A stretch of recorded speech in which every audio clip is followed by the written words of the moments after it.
What got you there with What got you there with Sean DeLaney? Hey, I'm Sean DeLaney, and on this episode of What Got You There, I sit down with Dr. Ceri Evans to talk about how to perform under pressure and high stress circumstances, which is something we all are going to feel and experience. So if you want to know what the most elite performers are doing to handle high stress environments and perform under pressure, then this is going to be the episode for you. Dr. Ceri Evans, welcome to What Got You There. How are you doing today? Tēnā koe, Sean. Greetings from New Zealand. Yes, no, the other side of the world. This is one of the great things about technology. We're able to connect. You're someone I've learned a great deal from. So this is just such an interesting and fascinating conversation for me. And it's really going to, I hope, radically change the way the listeners think about pressure. And because you've really shaped and changed my perception around pressure. But before we do that, I would love to unpack, just because you are a high performer, what your day looks like. Do you set up any routines, habits that you do throughout the day just to get yourself up and going on the right foot? We all have our ways, don't we? But I guess the main one over time has just been exercise. So for me, that's a big part of my day. So hopefully early on, depends on the schedule.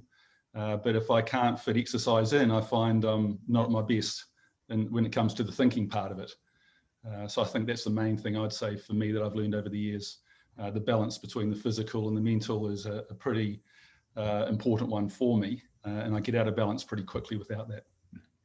I'm wondering, as you've gotten older in your life, how you've adjusted the physical component inside of things. I'm asking personally because it's just such a hard charger for so many years of my life. And now I've got to scale back just the physical capabilities. I'm wondering how to deal with that.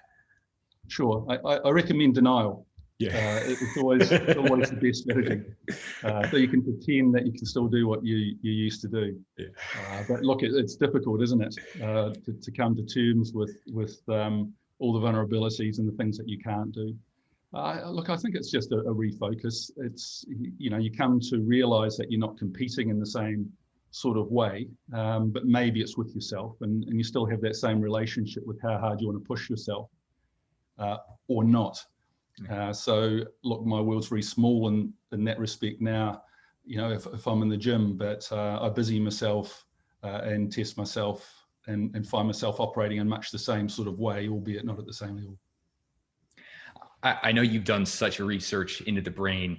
You have a background there, forensic psychiatrist. I'm wondering, what have you found to be the correlation to overall performance with getting that physical exercise throughout the day? Have you come across any research there? Look, it's more anecdotal from my perspective. I know there's research there, and I've read parts around that. And of course, now we're into a different sort of narrative around wellness, and a massive component of that, as well as the broader implications for treatment of people with mental disorder and illness, is around the physical component as well. So look, there is a lot of evidence around that, but I think most people find that when they're active in a good way, then it provides them with that sense of well-being. And I think once you take that away, that activity and that balance, then it doesn't work. Now, of course, there are constraints on people. It depends so much on your walk of life and what you do naturally. And it's one thing saying that to athletes, and another thing to a person working in a corporate environment where they just don't have that opportunity. But nonetheless, for me, that's what I've found. And of course, we know that there's evidence around that as well. You mentioned that balance, and I'd love to unpack the early days of Dr. Evans here. And I'm going to read you a quote I came across just so listeners can get a better idea of who you were when you were even younger. And it's Ceri gained first-class honors in experimental psychology on a Rhodes scholarship at the University of Oxford while playing professional football in the English Championship. Awarded the Gaskell Gold Medal by the Royal College of Psychiatrists, he then specialized in forensic psychiatry and completed a PhD in traumatic memory. Talk about a high performer at a young age. That's just very impressive. I'm really intrigued by that. So I would love to know, clearly driven at a young age, what was driving you? What was the motivation behind this? Gosh, so many layers to that, I guess. Look, from my perspective, you'd start early, and you can't talk about that without talking about your family and parents. Both my parents were achievers in their own right and sort of sought out new territory. My father was Welsh from a coal mining family in South Wales and a professional footballer, a soccer player. Met my mother in the UK. She was from New Zealand, New Zealand champion table tennis player. And we have a phrase in New Zealand, the overseas experience, because we're so small and isolated. We've got this idea or concept that many of us will go to different parts of the world for your overseas experience. Now, that phrase wasn't around on my mother's day, but she got on a boat twice and spent 6 weeks going across, to Europe to play in world championships and things like that to test yourself. So I think at an early time for me, although my parents didn't speak about it in that way, they were both searching out, tests for themselves. Sport was clearly an important part of it. They immigrated, my father immigrated with my mother back to New Zealand. So I guess in my mind, football was a passion from a young age. The academic side was obviously important, and it's the combination for me. And I think when I reflect on what you've just described, I guess it was the combination. I wouldn't say I'm the best footballer. I knew where I sat with that, but I'd try my best. But being at Oxford at the same time as playing professional football, that not many people had done that, I guess. So it was the combination of those worlds that really intrigued me. So you're going from, one area where it's professional sport and the harsh realities of that, in what's now called the English Championship, to the university, where you're being tested in a very different way. And I just love that balance. And I think that's sort of, on reflection, part of the journey that's been so stimulating. It's funny you say that about the balance and the combination of the two, the academics and athletics. I remember growing up and with American football, there were two football players. I'm pretty sure it was Montrell Roll. He played at Florida State. He was actually a Rhodes Scholar as well. And I remember hearing Tiki Barber. I hated the Giants, but Tiki Barber, he was his valedictorian of his high school. So the best grades, but he was also the best football player. And I remember him talking about on his best day on the football field, he thought he could have his best day academically as well in the classroom. And I just love that combination. And it's very cool to hear about you combining the two and driving you behind that. So today, what's driving you? What's behind everything you're going after now? I guess the same sort of combination of things. I find myself doing two things in balance. One is the clinical. So I still work as a psychiatrist, working as a psychodynamic psychotherapist, working with individuals. But on the other hand, I work in performance, working with individuals, teams, organizations, and helping them perform under pressure. So I guess the niche there is the perform under pressure, dogma or description about how do we do that. And then on the other hand, it's helping individuals who really want to extend themselves. And it's the balance between those two things. Now, there's a healthy tension there, I find, because the more I push myself in the clinical area, I find that helps work in the performance area. So I try and reconcile those two things because, in many ways, when people look at this sort of area, it's so easy to look at the great and the good, and the phrase elite comes up all the time. But for most of us, that's a long way away. And it's nothing like the reality of our days, if we're honest with ourselves. And so I guess the sort of driver through all of this is to think about making that more accessible for people. And so if I was to put it in a sentence, the driver is really about simplifying the mental world to help people perform under pressure. In a nutshell, that would be it.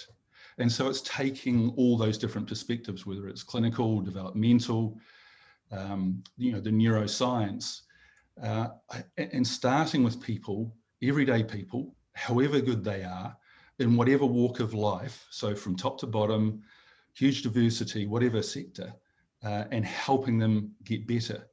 So the first couple of reference points to tighten up the conversation really are you under pressure? And then how good do you want to be? And in particular, what I'm looking for is whether people want to improve. It's an easy thing to say, but most of us don't. Most of us don't reach anywhere near our potential. Now, when you work with people directly, you obviously can take a deeper dive. I guess the look with the groups, it's more of a surface level thing, but trying to develop a practical language for people, cutting through all that background and say, well, what do I do? So really the drive is around the clinician in me. I guess the heart of it for me is being a clinician. There's all the academic background, but how do I apply it in the real world? So people haven't got time for words like dopamine when I'm actually struggling and getting overwhelmed. What do I do? So that's the area of greatest interest. That's what I love, because no one gets an exemption from pressure. We all have it in any of our walks of life. And the first time you and I connected, I think for me, this was the aha, where it's everything that you do with some of the most elite teams, whether that be athletic or in the business world. What they're using, same techniques can be applied to anyone. And that's what I love. I love teasing that out. And I feel like a lot of your strategies, it almost seems like you took these highly complex things and simplified them down. A lot of times some simple phrases and sayings and that's what I love so much.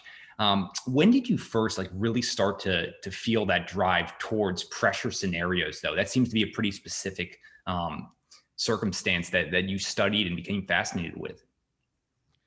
For as long as I can remember, really. Yeah. If I go back to my parents, their drive to go as far as they can and to, if someone says you can't do something, I guess that's in my nature. That interests me straight away, to test out that boundary. And then I guess through the teenage years, when I was really, looking at sport hard, but pushing, academically, I guess one relationship stands out, and that was with a man named Renzi Hannum, who was a really gifted martial arts instructor, graphic artist by trade, very skilled in that area as well. And I guess we're very different, but formed a lifelong relationship with him. And one of the things is really understanding and simplifying this sort of whole process. It was about trying to not just present things in words, but in pictures. Because the whole idea here, it sounds so simple, but there's all sorts of ideas around. But what do I do in that moment? You can't stop under pressure and say, let me talk to someone or let me consult my book. I haven't got anything. If I'm in a boardroom or on the playing field, I've actually got to do something there. I've got to be able to think of that in that moment. And so it's about the visual memory idea of it. So working with Renzi Hannum over the years of what are the ideas. He's very gifted anyway in sort of Eastern thought and different approaches to mental performance, but actually trying to put that down on paper, in a picture, in a graphic, really helped, I think, the drive towards simplicity. Now, early on, it was too complex, or it was too simplistic, and I'm a big fan of De Bono's idea that there's simplicity, but actually it's the far side of complexity. So you start off and it's simplistic. Here's a basic idea, but it's too simple. It's not going to be fit for purpose for difficult pressure situations. But also, we don't want an academic moment. There are things going on you have to perform. So you get layers immediately with the different types of angles and ideas and concepts you want to include. But it boils down under pressure to some really simple things. And so the idea of simplicity is that what are the main things that I need to be aware of in this moment?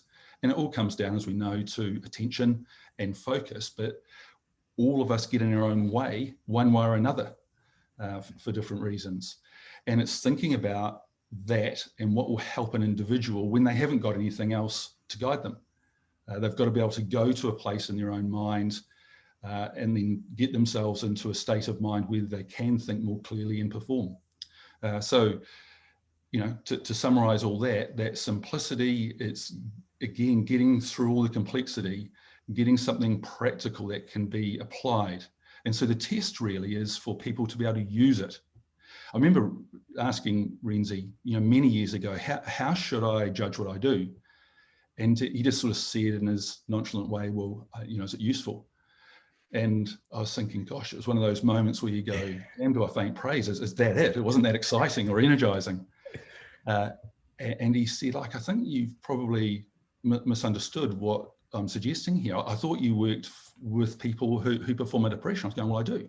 And he goes, well, what's their threshold like for using something if it's not useful? I said, low. They'll kick it out. It's got to provide immediate value. And he goes, so to actually get them to use it, it must be providing some value, because they'll have that feel, whatever the science behind it, it will help them or not. They'll know that. So I'm going, yes. So he goes, well, that's the test then. And I go, okay, right, I think I've got that, but how will I know if it actually is useful then? And he goes, well, did they use it? And it was one of those profound moments where I just couldn't see what was in front of me, and he has this way of cutting through it himself. And so therefore the test is always, is this something that people very quickly, they find it easy to use, it provides some value, and they sort of like using it. They can see it for what it is and go, yeah, I actually like using that. And there's nothing more satisfying than hearing stories of, say, a professional setting. And the next thing you hear is someone comes in the next day and says, I use this at home in one way or another with my daughter or with my partner or with me or whatever. And you see they've transferred that across into the personal world. And now you know it's providing some value. So I think that's the idea of simplicity and value. It's the applied world, practical. Yeah, and you even know last time we spoke, I was even speaking about some friends who were in some very high pressure business scenarios, and they were using some of these frameworks. And there's so much to unpack just from those last few minutes, Ceri. But I would love doing, because I think this would really help provide a framework and some context about some of these simplistic methods that you have. And I would love to hit on the red brain, blue brain. I think that would really shape this up. So I would love just to hear you talk about this methodology that you've developed, and we can dive in from there. Sure. Well, there's a long tradition of trying to simplify how the most complex thing, our brains or our minds, depending on your perspective, works, and simplifying that into some sort of dichotomy. But we don't want to oversimplify. But remember, we're working backwards. This is not an academic treatise. This is a practical moment to help me perform mentally. So the way I see it is that if we're going to talk about performance, we first of all need to establish the context. And so the first thing I want to do is understand the pressure that you're under, because all moments are not equal. And so to really tease apart the situation from your reaction to it, if we're just talking about an everyday situation, really everyone's okay, everyone's quite comfortable. If we say, no, we're talking about, I want to perform better when I'm really not comfortable and I'm under pressure, that's a different question entirely. And so really, let's first of all start with an understanding of the context and work backwards. So it's not trying to gather huge amounts of information. It's really just like in sport, I might say, let's start on the grass. Give me a moment. What's the moment that interests you that you want to perform better in? Then when we come to the reaction side of things, it is our minds that are reacting to that situation.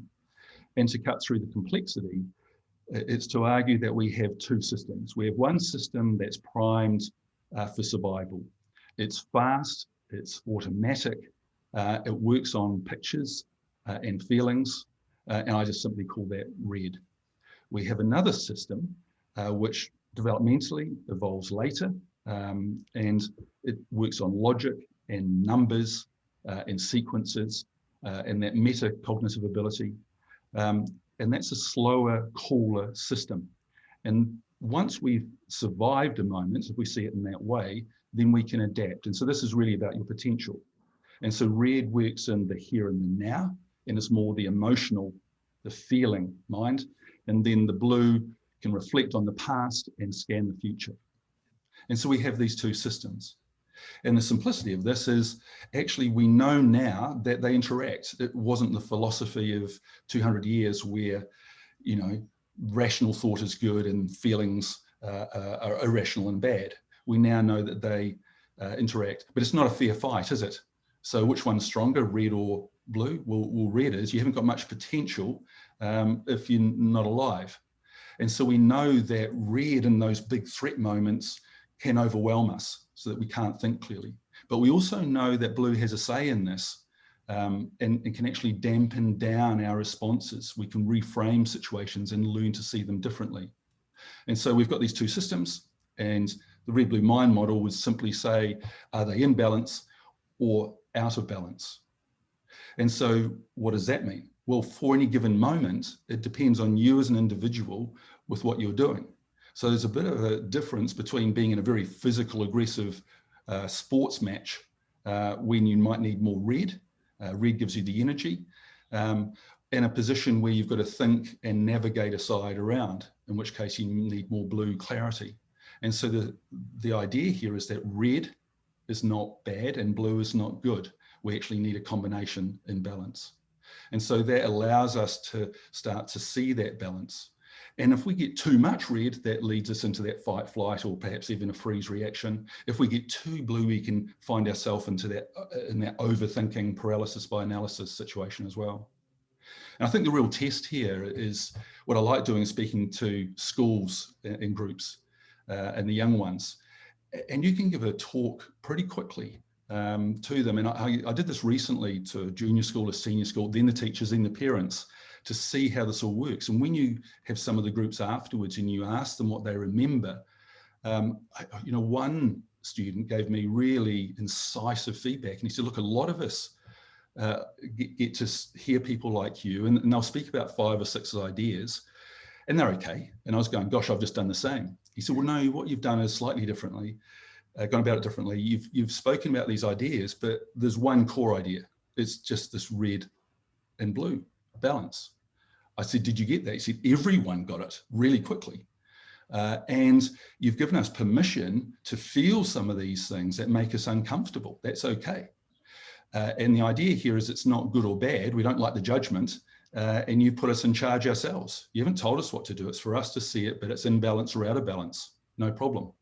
And so I think if young students can get it pretty quickly, that's a good test. Adults probably are balanced in their criticism. It's too complex. It's neuroscience or all that, or it's too simplistic. And so I must have it about right. If the students get it, I'll put my faith in them. That childlike wonder, sometimes it explains everything for us. I would love, could you provide, and we can use the sports world, just because I know you've worked with a lot of people there, a real life scenario of how someone's feeling both red and blue, and then how they're navigating that in real time. Would you be able to do that? Sure. Well, why don't we make it, out of respect to the individuals that I work with, and as a doctor, the confidentiality line. How about we think of a moment? You've got a sporting background of note. How about we dive into a moment? What I like to ask people about is, let's compare a moment, maybe a period, the best 10 minutes of your best performance, and your mind will take you back somewhere. And also the worst 10 minutes of your worst performance, and your mind will take you back somewhere.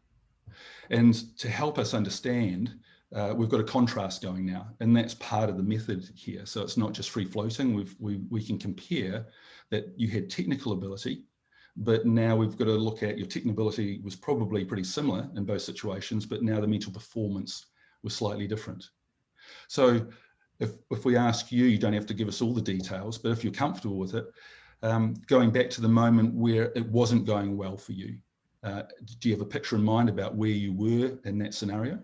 Yep. Yeah, I certainly do. Would you like me to describe it, or? Yeah, sure. Why don't you start us off and just think about something about the situation, leaving names out of it as appropriate.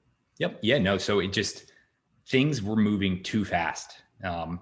Usually in the scenarios where I feel like I'm performing really high, I almost feel like, I don't know, you ever saw the movie The Matrix, where Neo slows down and the bullets are going past him? You almost can analyze everything. You're moving at a much faster speed. When I don't perform well, everything's moving fast. It's almost like I'm playing catch up the entire time. Sure. And so when you say things are moving fast, so what? What did that do? That was what's going on inside. What did that cause? Why was it a problem? I'm trying to think, because it would almost seem that if it was moving fast, I wouldn't have to think as much and just let my natural ability take over. So yeah, it was almost like I was overthinking and overanalyzing things. Sure, and that's a classic description. So if you draw a picture of that, and I've asked people about this many times, and I guess this is the phenomenology. This is where it comes from. This, my early psychiatric training. Very interested in the psychopathology, in the extreme, or just the phenomenology. What were people experiencing at the time?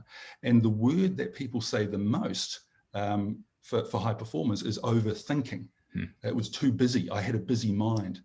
Now, when you draw a picture of that, you know, in many ways, you've got your blue brain saying, look, you can do it, and it's all positive, but not in words, because it doesn't speak to you in words. Your red mind saying, get out of here. It's not safe, Sean. You know, it's going pear-shaped. It's not good. Get out of here. So the threat system's kicking in, and you're trying to convince yourself that it's going to be okay. So every time you say, yes, I can do it, there's another sort of unspoken voice saying, get out of here. No, you can't. It's not safe. And so when you set up that back and forth, you've got a busy dialogue or a busy mind going on. And so hence the overthinking type of description. And you get in your own way. And so if you compare that to the moment where you were performing well, what would you say the difference was? Take us to that moment. More free flowing. I almost think of like a jazz musician. Like you don't necessarily know where the next note's going to come from, but when it comes, like you're just going to hit it and nail it. It's very free flowing. Don't have to think. Sure, you don't have to think, and that's the thing. And people often say, "Got you, Ceri. I wasn't thinking. I wasn't thinking." And so if we compare that and think about the right balance here, you still need the energy of red, but it's in balance here. And so instead of the fight, flight, get out of the moment sort of response, or even the freeze, which we understand, those are pretty powerful F words, aren't they? If we think about it in those ways, out of physiology 100 years ago. What's the other pathway? So everyone knows that story, but what's the other pathway to this? Now, the first thing is that to face the situation, and we know that most people don't, and I mean literally. So eyes go down, people try and get out of the situation. That's what fight, flight does, or freeze. It takes you out of a threatening situation, or if you're trapped, it just gives you that freeze in the submissive situation. As opposed to the nervous system, the part of that allows us to face that situation. Now, to face that situation, even when things are not going well, we have to be able to step back and just hold our nerve. And then we need to be able to actually find our way around. Now, it might be that the answer is not immediately there. You're not following a script here, and that's the freedom that then comes with timing, with red and blue together. So I talk about face, find, and free. So it's not necessarily freedom from fear in the sense that it goes away completely, but actually I've worked with people for many, many years who are trapped in that sort of situation, and I mean mentally. And so it's releasing them to actually, it's okay, I don't have to get out of this moment, so I can face it. And then I can operate within it, and I'm looking around, and hence that riff that you're talking about. You're trying to find where it goes. You don't know, but you're more fluent and flexible in your thinking, and then your timing is on point, and that's the key thing when you've got red and blue together. And so just the contrast allows us to think about those different states of mind. And as you said, then the simplicity is, well, how do we package that? Well, really three things are going on. When you get overwhelmed and you lose it, you've got that sense, yep. Well, what did you lose? Because we say that phrase. Do you have that phrase in the United States? You've lost it. Well, what is it that you lost? And I suggest that you lost your nerve. So that's the emotional part. And so it became too tense in that situation. Then you lost your way. And so you lost the situational awareness. And then you lost your touch, and you started making simple mistakes, things that you know how to do. And you started overthinking and over-controlling it. And it went from fluent to mechanical. And so you operated in a tight, tense state, or actually a very flat state, and neither are conducive to high performance. Now, if you want to flip that around, instead of losing your nerve, actually hold your nerve, and just stepping back and getting some distance and seeing whether you're too red or too blue just gives you that instant moment of getting to grip emotionally with things. The next step actually is to find your way. And that can be anchored physically as well. And the eyes are very important here. So if the first step back is a breath, just to immediately calm the body, then the next one, often people are hunched down and raising the eyes and regaining situational awareness. And we know how important that is. And that's where you started to see new opportunities when you're performing well. And then in the right moment, you've got that sense of timing and feel. And that's when you can make your mark. And that's where you get that freedom from fear. And so those little catchphrases are quite useful for people. Now, in the moment, we need to really boil it down to its most simplest form. The one I use out of all of that is step back, step up, step in. And I think this is the one that you referenced with I love this. Yeah. Because in many ways, you know, when you think about the mental world, it's invisible. And I think this is what attracted me to it in the first sort of instance. It's sort of intangible. So how do we get at it? It's much easier to work in the linear world where we can measure things and see A plus B will go in this direction.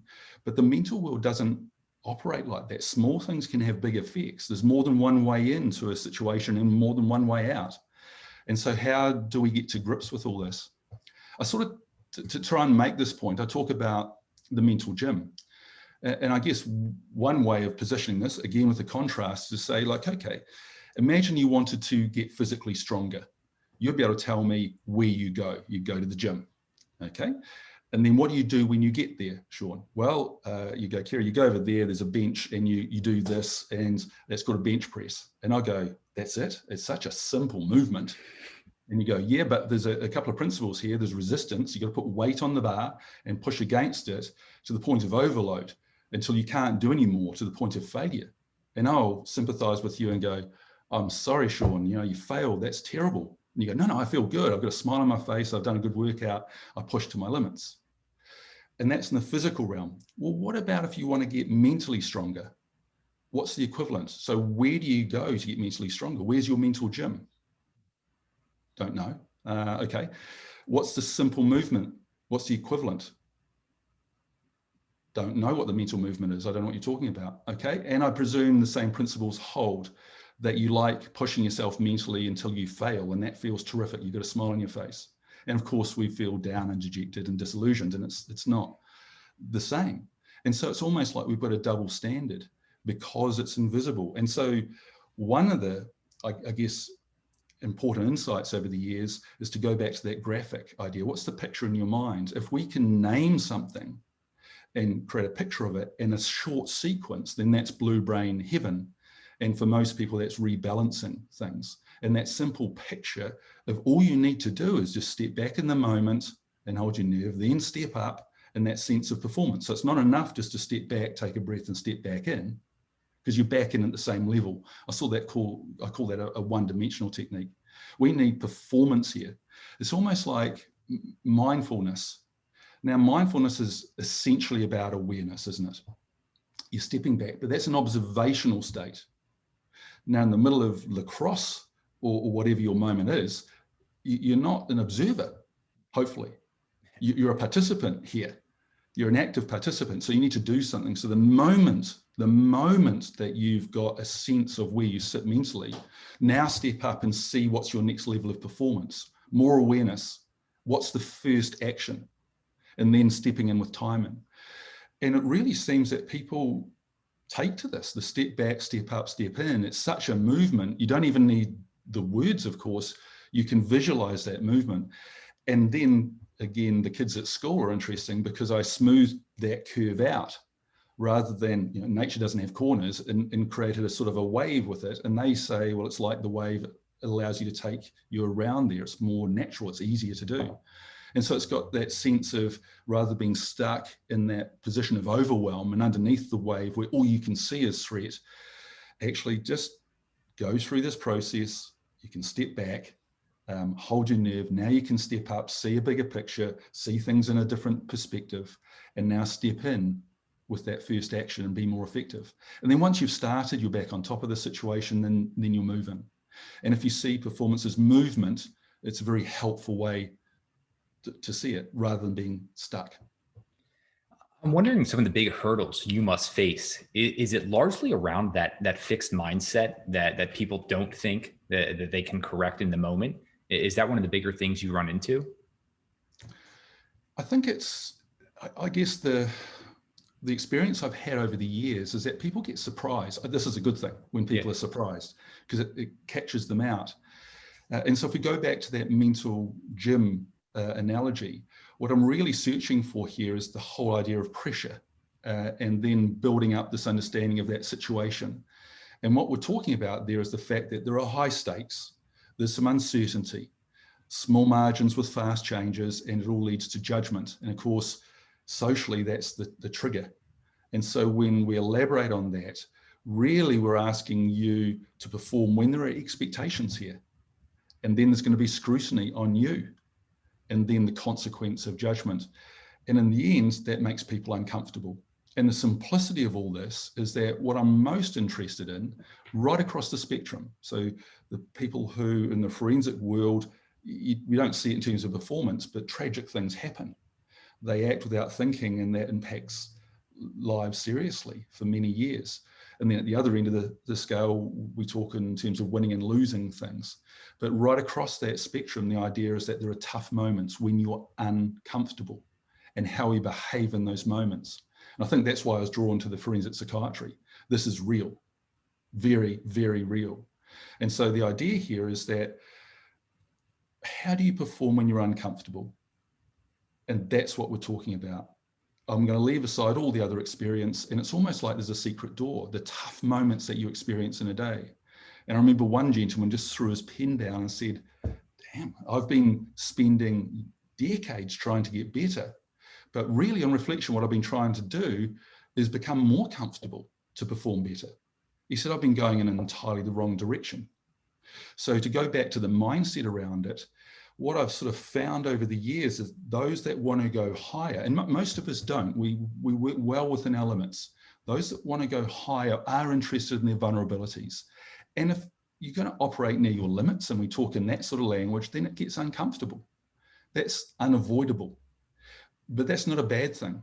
And I think that's the idea here, that actually we want to stay in the moment. That's the opportunity. And it's a simple language, but if we see that every day, all day, we're making simple choices to opt out and default where we're kidding ourselves about a level of performance, we can step up here. We can go smoother, faster, accelerate. We have a lot of opportunity to do things, but we opt out of that. We might tell a different story. But actually, once we see those two pathways, now we have choice. Once we've got choice, we've got control. And now we've got that, we've got the courage or the opportunity to have the courage to take that choice, because it does require that. It's not simple. And so I think that's the simple idea at the heart of all this. The mindset is around, rather than moving away from these uncomfortable moments, we've got to keep it in balance. You don't just live in there, and we all have a different threshold for it. But maybe these become enticing. You start looking for them in certain moments. You've got to calibrate it. We know all about that. But if you think about that, when's the last time you really extended yourself and pushed at that limit? And then what value did you get from that? Really tested yourself. That value is something I'm very intrigued by. So say we do have a high performer, they understand uncomfortable moments, they're going towards them. How have you found, and what have you used to unpack those moments, to distill them down just a bit more, to grow even more from them in a quicker pace?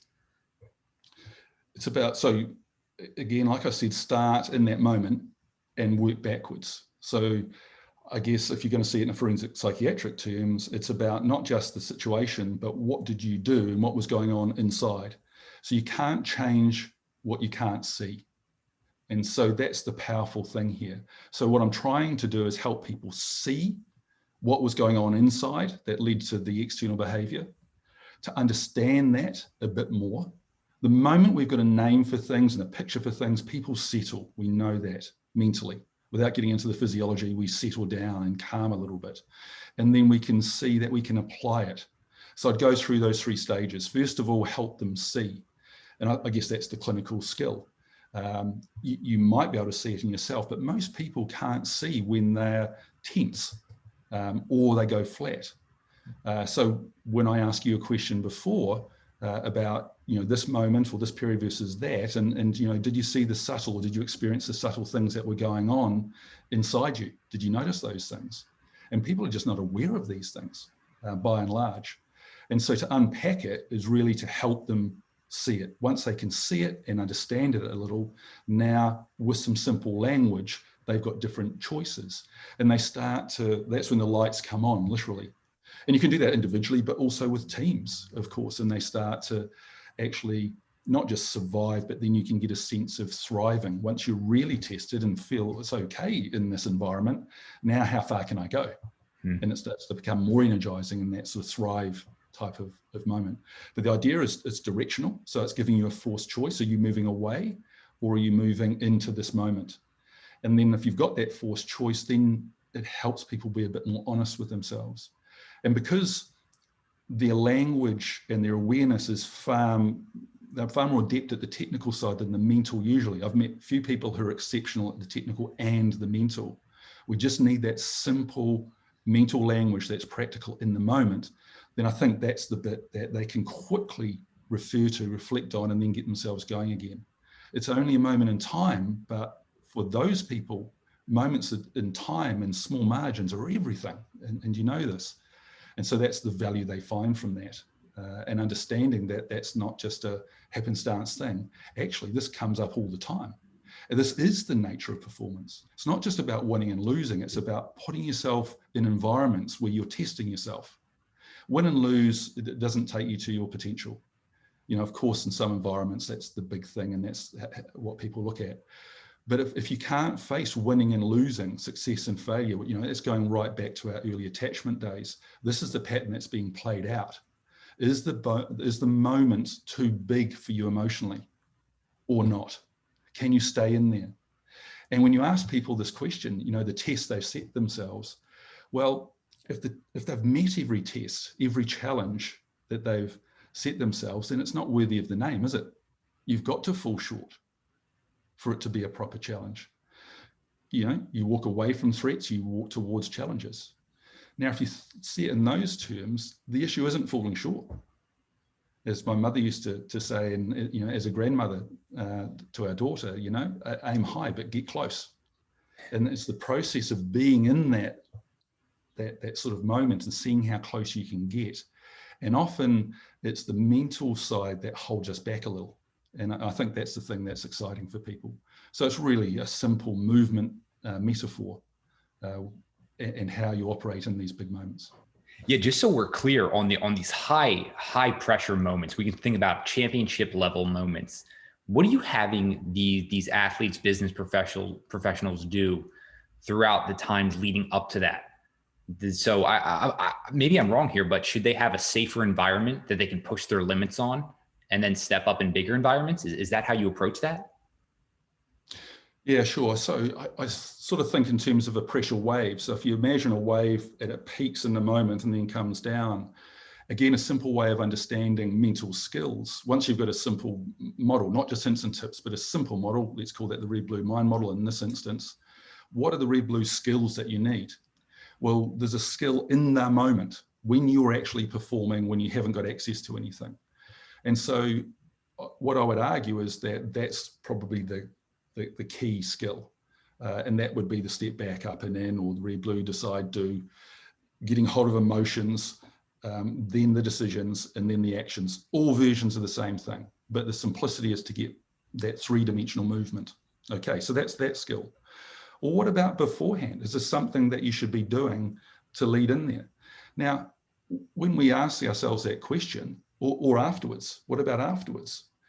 If you think about many high stakes occupations, you wouldn't ask that question. You know, hospitals, the military, do they prepare? You know, do they review? You know, some better than others, but of course they do. And yet, for some reason in sport or in corporate settings, we don't think in those terms. And those are at the outset when there's low red moments. And I guess this is the key. It's one of the big mistakes. It's a rookie mistake that you see. Let's have a class board type of session. And what we're going to do is there's low red, there's no threat. We're going to chit chat like now. Okay. And there's some ideas that you might like. And then off you go into your big moment. And then suddenly the pressure comes on. And what do? I can't think of the first thing. And so there's no translation across from one training moment to the performance moment. And that's because the performance moment actually probably has some decent red going. When the limbic system's activated, then your thinking capacity, your working memory capacity, all those things shrinks. And so really the key here is, can you maintain clear thinking when you're activated? That's the idea here. So strong blue in the middle of red, and that's what you're trying to simulate. And of course, people know this, whether it's in aviation, that's how you practice, that's how you simulate, that's how you rehearse. You get as close as you can to the performance environment and simulate and rehearse those things. Now you can do that mentally as well. Now you can start off when there's no real activation around, and there's a mental skill around that. The key idea with that technique mentioned in the book is around understanding what you can control, what you can't control, and then in the middle, and this is the bit that's missing for many, what you can influence. And once you've got a mental plan, then you're more likely to have anticipated that and were less thrown by things that happen, and more able to remain regulated in that moment emotionally. And so again, it's time limited. You can do this in 5 minutes. That's the whole idea here. You know, setting a plan puts people off. And what I've found, particularly athletes, let's just do it briefly, but you take them through it in a simple structure, and it takes 5 minutes and they're good to go.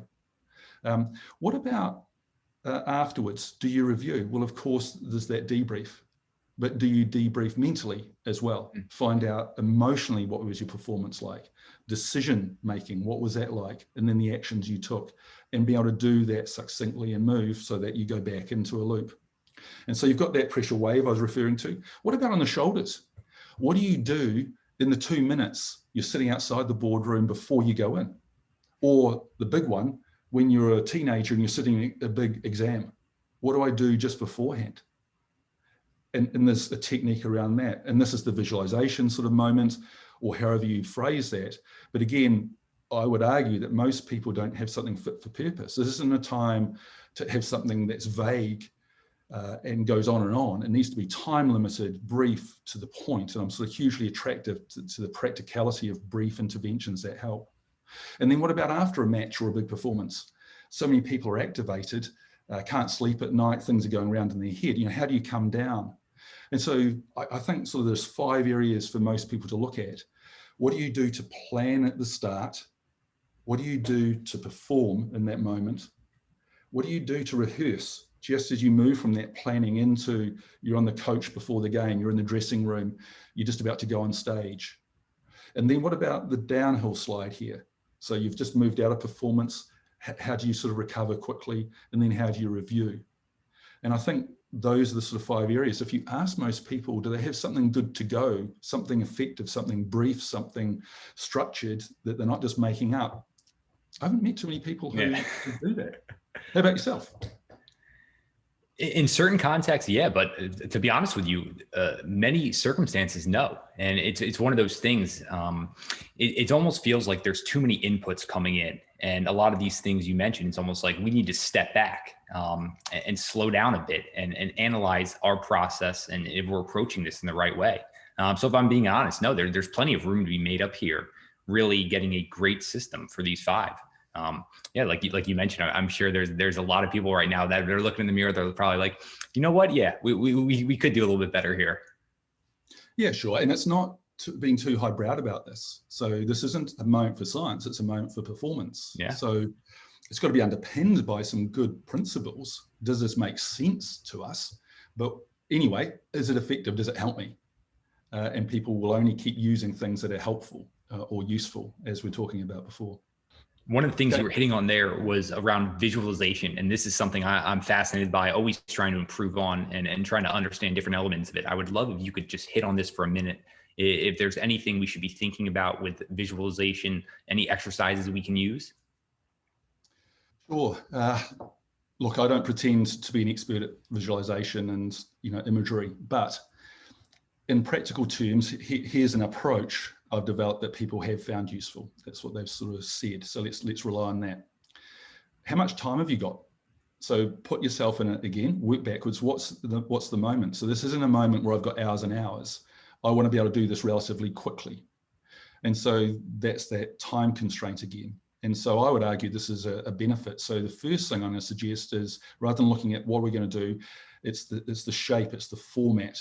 And that's often the bit that is the, I guess, key for people to understand, that if we've got a simple structure and it's quick, then I can sort of fill in the blanks.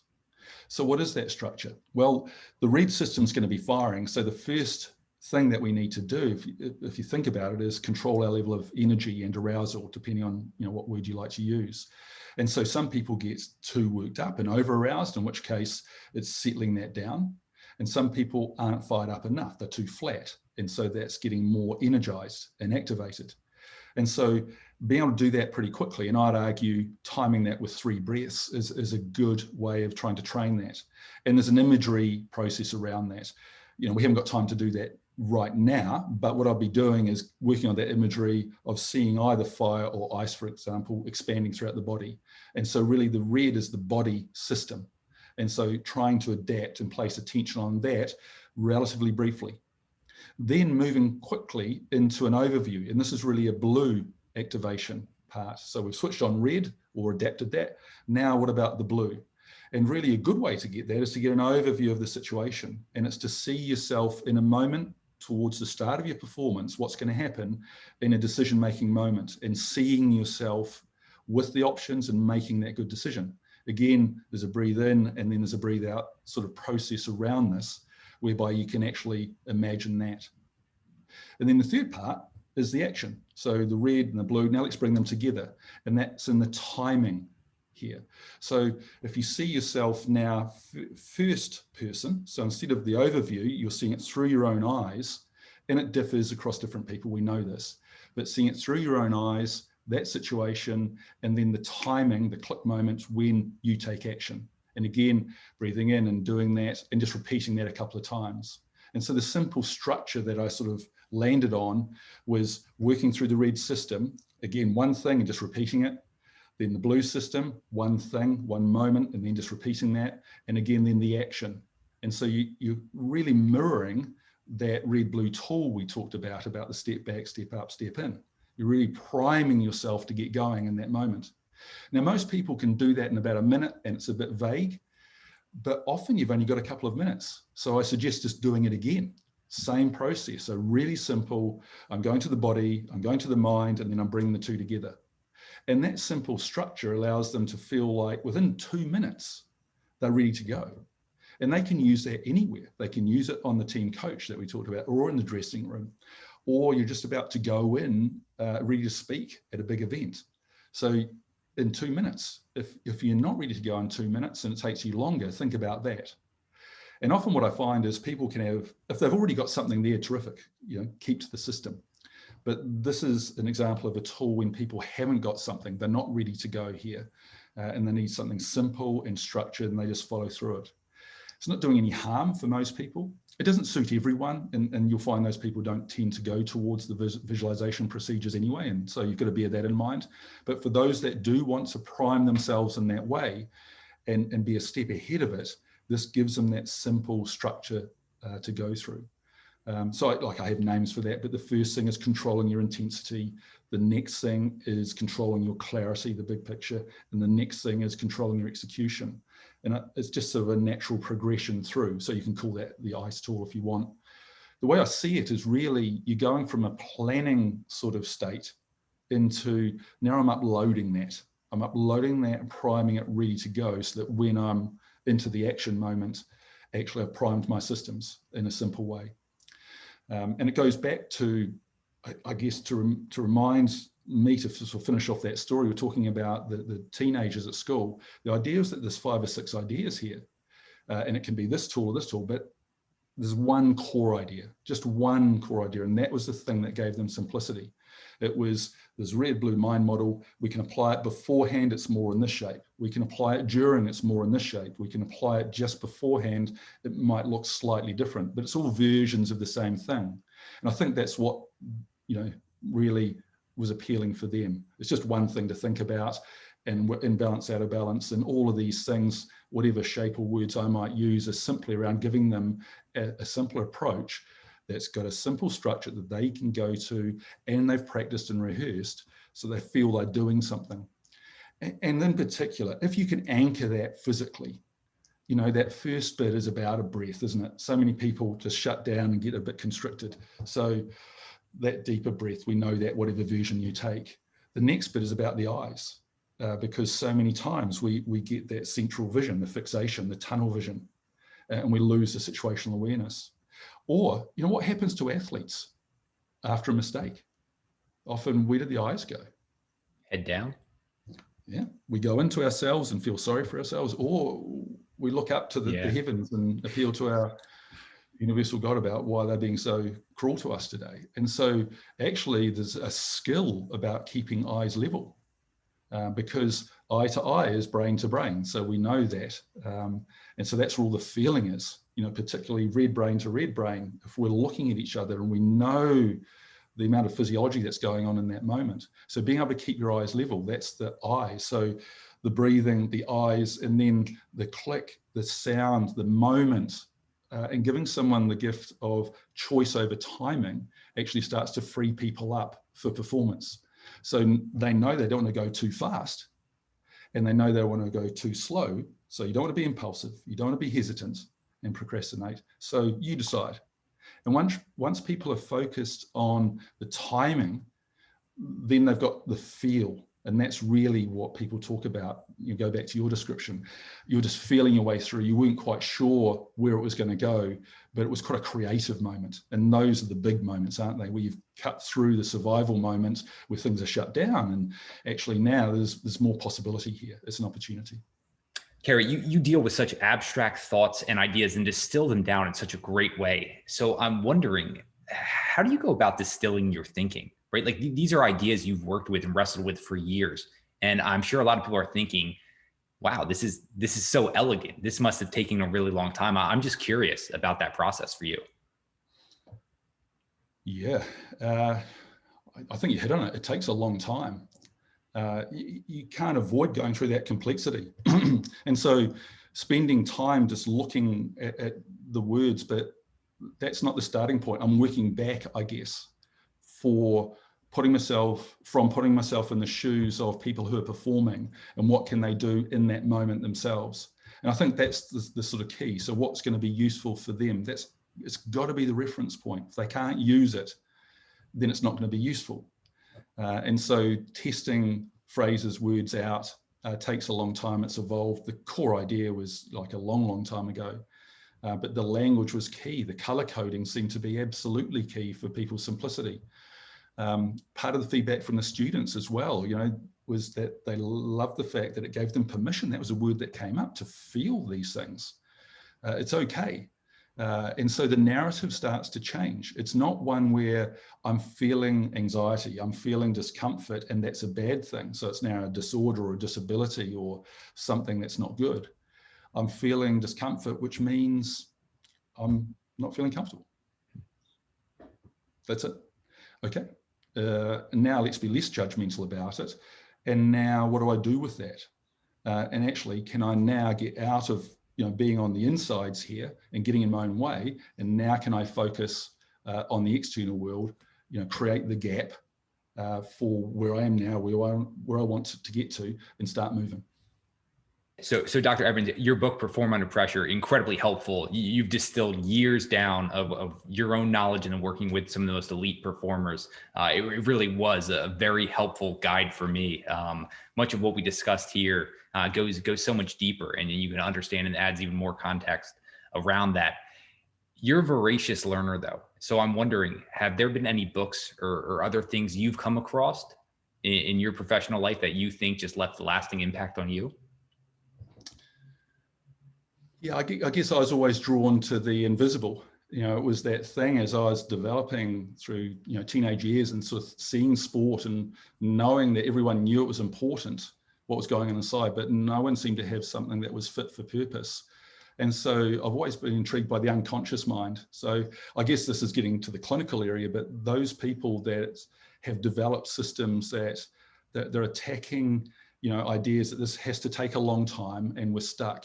Look, there are constraints here for most of us, but those that can work briefly with people and unlock that potential, unlock that unconscious mind, are the ones that I think have had the most profound impact, and they're the pioneers. So it's not just the discovery of the unconscious, but how do you work with that?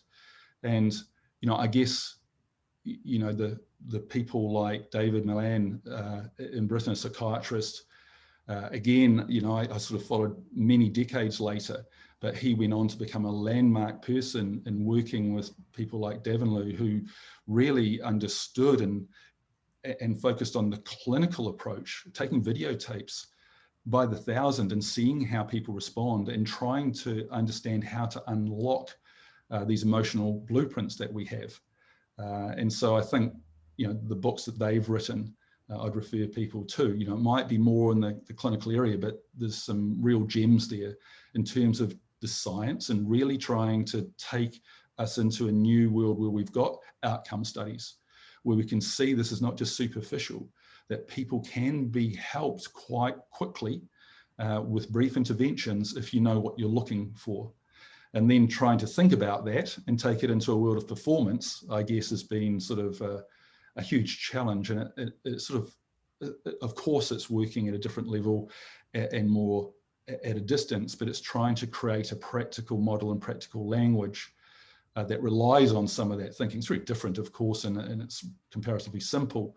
But I think those are the people that, in my mind, are the heroes.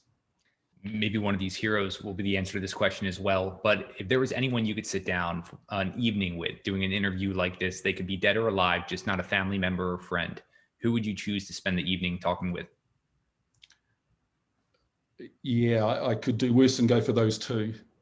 So understanding decades of psychiatry and inquiry into the unconscious mind and moving into a practical area and understanding all the figures that are around there, that would be hugely stimulating for me. So David Millan, I met him briefly once. Sadly, he recently passed away, I understand, at an elderly age, but his respectful demeanor, his humility, despite massive knowledge, and the willingness to take things forward in a practical way. I'd love to hear that story and be able to ask questions. I would love being a fly on the wall for that conversation. But Dr. Ceri Evans, this has really been impactful for me. I appreciate this so much. The book, Perform Under Pressure, of course, we're going to have that linked up in the show notes and where they can stay connected with you. Anything you want to leave the listeners with, though? Any final words? Gosh, you know, the thing I think about when people ask me that, if there's one gem that sort of comes out of this, it's more from feedback from other people. I was surprised following the book, different groups contact me out of the blue, which is always the sort of nice moment. I just don't know which individual group is going to be next. And schools are a big one in New Zealand, farmers are a big one, and so some of these other groups. But there was one part of the book that people commented on and it got sort of picked up on, and it was around the to-do list. That seems to be universal. I don't know if you use to-do lists yourself, but you know, I talk about this. This is almost a universal process, isn't it? Yep. And I describe, if we've got a minute, I describe to people how I use to-do lists. So I'm not against them, just be clear about that. But I was making my list one day and I looked at the previous day and there was something I hadn't done and I had to put it on the new list. And of course, you know, everyone understands that this is just the process. But how can that be? These are designed to allow us to tick them off and do them. Now, a to-do list is a simple sequence. It's got words, it's got numbers, it's got sequence. Again, it's blue brain heaven. So it feels good once you've done your list, but unfortunately, nothing's been done. And so this is an application of red, blue.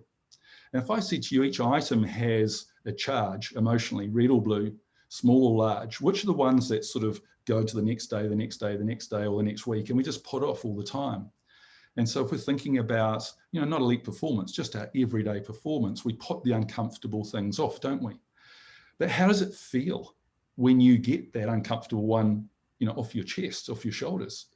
Feels terrific. Yeah. It's the relief of feelings come up, anxiety comes in, the tension's there, and once we've dealt with it, we feel relief. What does it feel like to do that every day for a week, though? And most people look at me rather perplexed. I mean, who's ever done that? Now, some do, of course, but, you know, it makes us realize straight away that really at a practical level, most of us are not performing anywhere near our capability. So I talk about athletes and having a helpful person called a referee or umpire. And so they have a helpful person, these athletes. A whistle blows, they perform. A whistle blows and they stop. Times 100 is a football match. It's as simple as that. So they get these breaks, but we don't really blow a whistle on ourselves to perform. We just trundle along at the same level day after day, week after week, unless you're in something like sport or have a defined moment. And so therefore, one of the things we can do is, rather than going away from time pressure, actually increase it. So imagine I've got a stopwatch here above your shoulder, and you think of that difficult, uncomfortable item. You've written your list, there it is. It's the one that you're trying to avoid and go around and not do, and you'll do some emails and some other things. That one, clock started, stopwatch has started. You've got 5 minutes. It's your micro performance. So step back, check on what you're doing, step up and step in. So you do it or you don't. I don't mind, I'm not judging, but we'll chat away, and then I'll ask you some questions and we'll talk about the weather and whatever, and then I'll go, you've got 3.5 minutes.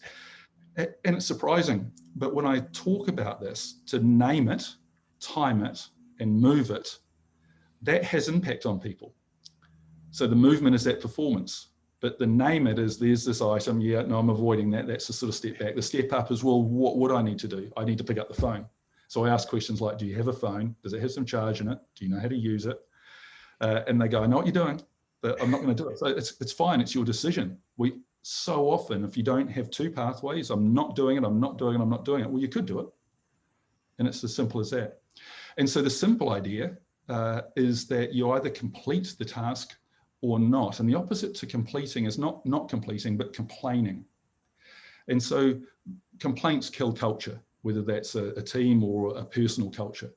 Here's a question I like. When's the last time you complained? It might not be to other people, just yourself. You know, it might be, I haven't got enough time, or Ceri's going on, or, you know, whatever. When's the last time you complained? And the complaint is a symptom. And actually, if you think in terms of complete versus complain, just for a moment, just those 5 minutes, that can change things around. You do that every day for a week. And so the idea of a completion culture is that you pick one task before midday. This is the to-do list insight, and complete it.